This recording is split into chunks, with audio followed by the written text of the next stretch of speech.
नमस्कार दोस्तों, मैं विपुल, आपका दोस्त, आपका सहयोगी, आपका व्यवसायिक सलाहकार। Company law procedure video series में आपका स्वागत करता हूं। आज का वीडियो है producer company is and everything about producer company updated by the producer company rule 2021। इस वीडियो में हम लोग देखेंगे कि what is the producer company. हम लोग समझेंगे as a layman definition producer company को। उसके बाद लीगल प्रोविजन जो प्रोड्यूसर कंपनी पर एप्लीकेबल है उसका एक ओवरव्यू लेंगे। इसके बाद features of the producer company and benefit of the forming producer company. What are the tax benefit available to producer company and government scheme for farmer producer company and latest amendment जो producer company rules 2021 है उसके बारे में देखेंगे। आइए सबसे पहले हम लोग जानते हैं कि प्रोड्यूसर कंपनी होता क्या है और ये किसके लिए suitable form of the business है। भारत एक कृषि प्रधान देश है जहां 60% या उससे ज्यादा लोग हैं जो एग्रीकल्चरल एक्टिविटीज पर उनकी लिवलीहुड डिपेंड करती है। तो ऐसे कंट्री में प्रोड्यूसर कंपनी एक suitable form of the business है फॉर फार्मर और एग्रीकल्चरलिस्ट के लिए। प्रोड्यूसर कंपनी के लिए जो प्राइमरी प्रोड्यूसर हैं वो क्या करते हैं कि वो ऑर्गेनाइज होके एक कंपनी बनाते हैं जिससे उसको मैक्सिमम प्रॉफिट उससे और उसको वहां से मिल सके। तो कहते हैं कि इसमें प्राइमरी प्रोड्यूसर जिससे इनपुट या क्रेडिट या प्रोडक्शन या टेक्नोलॉजी तक एक्सेस कर सकें इसको, जिससे तो ये बड़ा ही सुटेबल फॉर्म ऑफ बिजनेस है इन market oriented economy in India to explore by farmers or agriculturists to gain a maximum profit through a producer company। Producer company को अगर समझना चाहेंगे तो इसको इस तरह समझें कि कोऑपरेटिव सोसाइटी और प्राइवेट कंपनी का ये हाइब्रिड है। जैसे कोऑपरेटिव सोसाइटी कोऑपरेटिव प्रिंसिपल है, म्यूचुअल अंडरस्टैंडिंग से वो बनाते हैं, म्यूचुअल बेनिफिट के लिए बनाते हैं, कम्युनिटी को कंसर्न रख के, डेमोक्रेटिक प्रिंसिपल होते हैं उनके। तो इस तरह के कोऑपरेटिव सोसाइटी के जो प्रिंसिपल्स हैं और प्राइवेट लिमिटेड कंपनी के जो फीचर्स हैं, तो इसको अगर दोनों को हाइब्रिड कर दिया जाए तो producer company is hybrid of A private limited company and cooperative society. Legal provision जो प्रोड्यूसर कंपनी पर जो एप्लीकेबल होता है, जो कंपनीज एक्ट 2013 का सेक्शन 465 है, जो कहता है कि कंपनीज एक्ट 1956 का पार्ट 9A कंपनीज एक्ट का वो प्रोड्यूसर कंपनी पर एप्लीकेबल होगा। तो ये जो कंपनीज एक्ट कहते हैं 1956 आपका ओमिट हो गया, मतलब रिपील हो गया, लेकिन उसके जो ये जो पार्ट है जो प्रोड्यूसर कंपनी पर एप्लीकेबल है और ये इफेक्टिव है। तो आइए देखते हैं प्रोड्यूसर कंपनी का डिफिनेशन क्या है। तो चूंकि ये कंपनीज एक्ट 1956 में प्रोड्यूसर कंपनी का डिफिनेशन दिया हुआ है, उसमें कहा गया है कि प्रोड्यूसर कंपनी का मतलब है कि producer company means a body corporate जिसका ऑब्जेक्ट या एक्टिविटीज जो एक स्पेसिफिक सेक्शन है, section 581B of the companies act 1956, उसके अंदर जो एक्टिविटीज हैं, ऑब्जेक्ट हैं, उसके वो ऑब्जेक्ट हो और register as a producer company under the companies act 1956 है। तो ये प्रोड्यूसर कंपनी का डिफिनेशन है। तो यहां पर जो ऑब्जेक्ट या activities allowed under section 581B जो है उसके बारे में हम लोग यहां पर देखिए कि ये producer company is basically a body corporate registered as a producer company under Companies Act 2013 and shall carry on or relate to any of the following activities। क्या क्या वो एक्टिविटीज जो करते हैं? Production, harvesting, processing, procurement, grading, pulling, handling, marketing, selling, export of the primary produce of the members और imports of good और services for their benefit. Second, rendering technical services, agriculture से related जो technical services है, consultancy services, कैसे आप अच्छा तरह से खेती कर सकते हो, मैक्सिमम प्रोडक्शन आप निकाल सकते हो। क्या नए नए ये फर्टिलाइजर्स आप क्या यूज कर सकते हो, कीटनाशक आप क्या क्या यूज कर सकते हो, इनसे रिलेटेड आप कंसल्टेंसी सर्विसेज के लिए भी बना सकते हैं। Training, education, research and development and all other activity for the promotion of the interest of its members. Generation, transmission and distribution of power, revitalization of land and water resources, their use, conservation and communication relatable to the primary produce. Promoting mutual assistance, welfare measures, financial services, insurance of the producer और there primary produce. तो ये allowed activities हैं जिसके लिए producer company बनाए जाते हैं।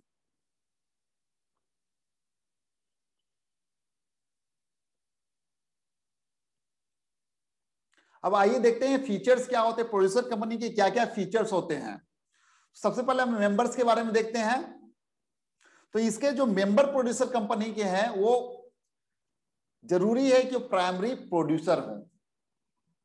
Only person engaged in an activity connected with or related to primary produce can participate in the ownership. दूसरा, नाम जो इसका होगा प्रोड्यूसर कंपनी का, वो हमेशा जिसका अंत होगा, एंड होगा with the word producer company limited. Limited liability की सारे फीचर्स हैं इसमें। तो liability of the member will be limited to the amount if any unpaid on the share, that is the company with a limited liability होगा। Status after registration, जो producer company है shall become as if it is a private limited company।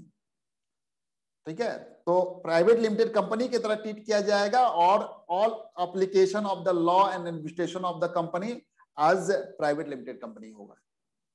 Maximum number of the member, तो यहां पर बहुत अच्छा benefit है कि प्राइवेट लिमिटेड कंपनी में आप मैक्सिमम 200 मेंबर्स होंगे आपके, लेकिन होते हैं, लेकिन यहां पर प्रोड्यूसर कंपनी में जो maximum number of the members है उसकी लिमिट नहीं है, not applicable on the producer company. तो ये आपको एक अच्छा बेनिफिट मिलेगा। और जो प्रोविजन है प्रोड्यूसर कंपनी के जो प्रोविजन है, तो इसमें जो specific provision of part 9A of the companies act 1956 shall be applicable on the producer company, ये प्रोविजन इस पे एप्लीकेबल होते हैं। इनकॉर्पोरेशन से रिलेटेड हम लोग देखते हैं कि प्रोड्यूसर कंपनी इनकॉर्पोरेट करने के लिए देखिए any of the following combination क्या क्या हो सकता है। तो 10 या उससे ज्यादा 10 और मोर प्रोड्यूसर होना चाहिए इंडिविजुअल, या फिर 2 और मोर प्रोड्यूसर इंस्टीट्यूशन होना चाहिए, या फिर कॉम्बिनेशन ऑफ द अबव, मतलब 10 या मोर प्रोड्यूसर और 2 और मोर प्रोड्यूसर इंस्टीट्यूशन। इसके बाद मिनिमम जो कैपिटल की रिक्वायरमेंट है वो 5 लाख की है फॉर इनकॉर्पोरेटिंग प्रोड्यूसर कंपनी, तो ये रिक्वायरमेंट है। शेयर कैपिटल जो इसके होंगे, share capital of producer company shall consist of equity shares only, तो यहां प्रेफरेंस शेयर नहीं हो सकता, ये ओनली इक्विटी शेयर्स होगा। और members equity can not be publicly traded but only transferred. Voting right जो है, इसका वोटिंग राइट के बारे में हम लोग इंटरेस्टिंग चीज है कि ओनली इंडिविजुअल के केस में जहां पर प्रोड्यूसर कंपनी बनाए हैं, तो उनके केस में single vote for every member होगा। और प्रोड्यूसर इंस्टीट्यूशन जहां पर है, ओनली प्रोड्यूसर इंस्टीट्यूशन मिलके, जैसे 2 या 2 से ज्यादा प्रोड्यूसर इंस्टीट्यूशन मिलके प्रोड्यूसर कंपनी बना सकते हैं। In that case voting right on the basis of their participation होगा। और जहां combination of the both individual and producer institution है, then voting right shall be based on single vote for every member. Director कितने हो सकते हैं, तो minimum जो इसमें डायरेक्टर 5 डायरेक्टर होंगे, जबकि प्राइवेट लिमिटेड कंपनी में आप पूरा आप देखेंगे आप मिनिमम 2 डायरेक्टर हैं, लेकिन यहां पर मिनिमम 5 डायरेक्टर हैं, मोर 15 डायरेक्टर, मैक्सिमम 15 डायरेक्टर होंगे। एक फुल टाइम एग्जीक्यूटिव होगा सीईओ, जो बोर्ड अपॉइंट करेगी एंड उसके पास substantial powers of the management interested होगा एज द बोर्ड में डिटरमाइन। देखिए प्रोड्यूसर कंपनी का कन्वर्जन की बात जब हम करते हैं तो प्रोड्यूसर कंपनी का कन्वर्जन करके आप पब्लिक कंपनी नहीं बना सकते हैं। हालांकि इसको कन्वर्ट करके मल्टी एस्टेट कोऑपरेटिव सोसाइटी बना सकते हैं, लेकिन पब्लिक कंपनी में इसको कन्वर्ट नहीं कर सकते। तो ये थे प्रोड्यूसर कंपनी के फीचर्स, जिसमें आपने देखा member name, limited liability, status, maximum number of member, specific provision applicable on the producer company, incorporation, share capital, voting, director and conversion.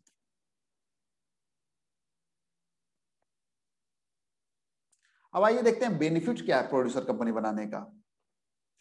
तो जो प्रोड्यूसर कंपनी जो मेंबर्स हैं get the bonus shares in the same proportion to the shares held by them. ठीक है, इसके अलावा every member of the company will receive a value for the product of produce pool and supply as determined by the director, और amount will be distributed in cash और allow by allotment of the equity shares.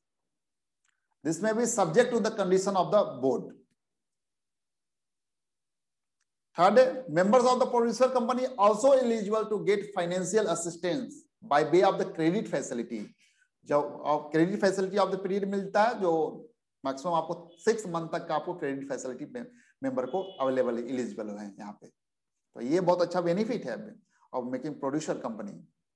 इसके अलावा additional amount that may be remaining after providing provision for payment of limited return and reserve may be distributed as the patronage, कहते हैं इसको, कहते हैं patronage bonus, मतलब like a dividend to the members of the producer company. This will in proportion of their participation in the business activity इधर in cash और through equity shares. तो आपको पैट्रोनेज बोनस के रूप में मिलेगा आपको financial assistance as in the form the credit facility. उसके बाद मेंबर्स जो है प्रोडक्ट को रिसीव कर सकते हैं ऑफ द वैल्यू जितना पुल एंड सप्लाइड किया है as determined by the director, और बोनस शेयर्स ले सकते हैं in the same proportion to share held by the them. जैसे रिजर्व्स जो होते हैं, रिजर्व का यूटिलाइजेशन अब बोनस इशू में करते हैं। तो ये बेनिफिट है ऑफ प्रोड्यूसर कंपनी। अब आइए हम लोग देखते हैं टैक्स बेनिफिट क्या है प्रोड्यूसर कंपनी बनाने के। तो टैक्स बेनिफिट जो प्रोड्यूसर कंपनी बनाने के लिए है, जो इनकम टैक्स एक्ट का सेक्शन 10 सबसेक्शन 1 जो है क्लॉज 1, वो कहता है कि एग्रीकल्चर इनकम एग्जेम्प्ट होता है। लेकिन यहां देखिए प्रोड्यूसर कंपनी के केस में एक प्रिंसिपल याद रखिए कि tax benefit and exemption to producer company is totally depending upon the activity it carries on. जो एक्टिविटी कैरी ऑन करते हैं उस पर डिपेंड करता है। सेक्शन 10 सबसेक्शन 1 जो है इनकम टैक्स का, वो एग्रीकल्चर इनकम को एग्जिम करते हैं, लेकिन exemption provided under section 10 subsection 1 for the agricultural income sometime vary on the basis of the agricultural activity carried out। तो इनकम टैक्स एक्ट के अंदर जो डिफिनेशन है एग्जैक्टली प्रोड्यूसर कंपनी पे फिट नहीं करता। बहुत से एक्टिविटीज जो हैं आपके agriculture not consider as the agriculture activity for the purpose of the income tax act. तो income tax act does not specify any specific tax benefit which essentially provide a specific tax benefit or exemption to producer company by its definition। Income tax में ऐसा producer company के activities को specific exemption नहीं provide किया गया है, but subject to the agriculture activity carried out by the producer company certain tax benefit and exemption can be avail. जैसे आप एक एग्जांपल देख सकते हैं कि आप इनकम टैक्स के अंदर आप जो T grown green tea leaves करते हैं, तो उस इन दैट केस आपका agriculture activity under income tax act and 100% tax free होता है, ग्रो करते हैं। लेकिन अगर टी लीव्स को फर्दर प्रोसेस या मैन्युफैक्चर करते हैं आप टी को, तो इन that case 60% of income considered agriculture income, 40% of the income will be tax. तो इस तरह के टैक्स बेनिफिट के आपके प्रोविजन है जो प्रोड्यूसर कंपनी पर एप्लीकेबल होते हैं। तो आप इसमें देखना होगा कि जो एग्रीकल्चर एक्टिविटी एज पर इनकम टैक्स एक्ट अगर फॉल करता है तभी वो एग्जेम्प्ट होंगे, अदरवाइज वो टैक्सेबल होंगे। आइए अब देखते हैं कि गवर्नमेंट स्कीम क्या है फार्मर प्रोड्यूसर कंपनीज के लिए। तो small farmers agree business consortium was mandated by the department of the agriculture and cooperation, Ministry of Agriculture, Government of India, to support the state government information of the farmer producer organization FPOs और FPO को support करने के लिए और capital base को बढ़ाने के लिए जो small farmer agri business consortium है has launch new central sector scheme equity grant and grant credit guarantee fund scheme. इन्होंने 1 जनवरी 2014 को इंट्रोड्यूस किया था। स्कीम के दो मेजर कंपोनेंट है। पहला इक्विटी ग्रांट स्कीम के रूप में जिसमें 10 लाख तक जो अमाउंट होता है each registered farmer producer company को आपको मिलता है, which is registered under the special provision of the companies act to match the member equity raised by the institution. This will enhance the equity base of the FPC and enable it to approach financial institution for raising working capital। तो अगर capital लेना जाता है तो आपको initial capital या contribution दिखाना होता है, तो 10 लाख तक का जो इक्विटी ग्रांट स्कीम इसके अंदर आता है। दूसरा क्रेडिट गारंटी फंड। तो क्रेडिट गारंटी फंड CGF ये क्या करता है, आपको 85% to the loans extended by the bank to the farmer producer company without collateral होता है, जो मैक्सिमम 1 करोड़ तक जो होगा, तो यहाँ पर आपका विदाउट कोलेटरल आपको ये मिलता है क्रेडिट गारंटी फंड। तो ये आपको government scheme for the farmer producer companies हैं। आइए आप लोग देखते हैं लेटेस्ट अमेंडमेंट क्या है प्रोड्यूसर कंपनी के। तो ये प्रोड्यूसर कंपनी रूल्स 2021 जो है, अभी इसके जो इफेक्टिव डेट है वो अभी नहीं आए हैं, कब से ये इफेक्टिव होंगे, लेकिन तब तक आप लोग इसको देख सकते हैं कि क्या चेंजेस क्या है। सबसे पहला rule 4 change of the place of the register office from one state to another. तो ये rule 27, 30 and 31 of the company corporation rule 2014 including forms stated therein, ये अप्लाई होंगे प्रोड्यूसर कंपनी पर भी। अगर एक आप रजिस्टर ऑफिस चेंज करते हैं तो उस केस में आपको ये जो स्पेसिफिक रूल है 27, जहां पर notice and verification of the change of the situation of the register office form number INC 22 जहां जाता है आपका। उसके अलावा रूल 30 जहां shifting of register office from one state और यूनियन टू अनदर स्टेट, जहां सेंट्रल गवर्नमेंट का अप्रूवल रिक्वायरमेंट होता है, स्पेसिफिक फॉर्म हो जाता है आपका INC 23। एंड रूल 33 जहां पर certified copy of the order of the central government जो आप लेते हैं approval approving the alteration of the memorandum for transfer of the register office of the company from one state to another shall be filed in form number INC 28 along with the fee as with the registrar of the state within 30 days from the date of the receipt of certified copy of the order। तो ये जो तीनों जो rule हैं वो producer company पर भी applicable होंगे।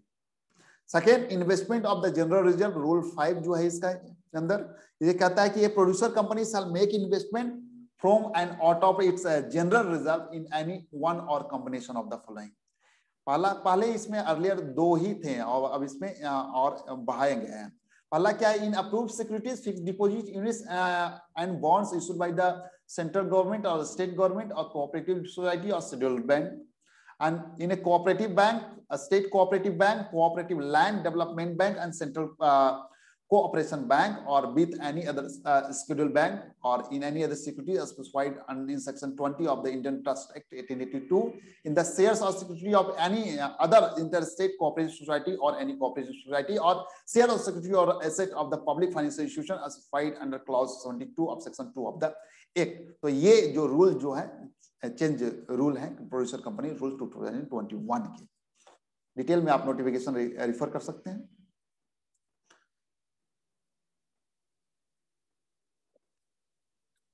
तो हम लोग ने इस वीडियो में देखा कि producer company is the most effective business structure for the farmers agriculturalist. तो इसके रिगार्डिंग अगर किसी तरह का आपको कोई क्लैरिफिकेशन चाहिए तो आप कमेंट्स बॉक्स में मैसेज ड्रॉप कर सकते हैं, या फिर व्हाट्सएप नंबर दिया हुआ है 9122050937, इस पे आप मैसेज ड्रॉप कर सकते हैं, या जो रिलेवेंट कॉन्टेक्ट नंबर दिए हुए हैं या ईमेल आईडी पर मेल आप ड्रॉप कर सकते हैं। कॉन्टेक्ट नंबर पे आप इवनिंग में 6 बजे से लेकर 7 बजे तक आप कॉल कर सकते हैं। तो thank you so much for watching this video. Thank you so much.